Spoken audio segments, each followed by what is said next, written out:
everyone. So we're going to be doing question 13-3-3 from the workbook. And let's take it one line at a time. It says, initialize a variable called num to the number 3. So what we'll do is we'll set it up first. So var, and the variable is called num, is equal to 3, semicolon at the end. Now let's do the next one. It says, initialize the variable text to the sentence.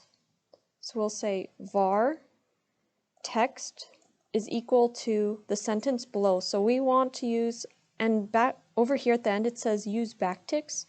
So what we want to do is just use the backticks under the escape key, one opening, one closing backtick, and let's put the semicolon at the end. So we're just going to write the sentence inside here, and we'll say, we'll write what are the, and in order to put the variable number 3 that we just grabbed up, that we just initialized up here, we have to put this $sign and the opening and closing brackets just like this. And what we're going to be doing is, after this, inside the actual brackets here, we'll type in the word num, and then let's finish the sentence first and say good design goals, question mark. So essentially what's happening here, you can see that it's even been highlighted for us that this is some kind of unique key here inside this sentence.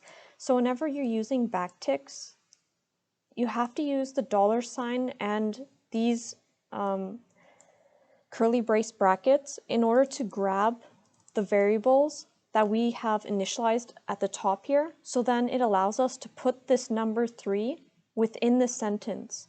You can only do this with the single quote or the backticks, because if you just try it with the regular single quotes like this, you can see here that it's just not going to even be highlighted.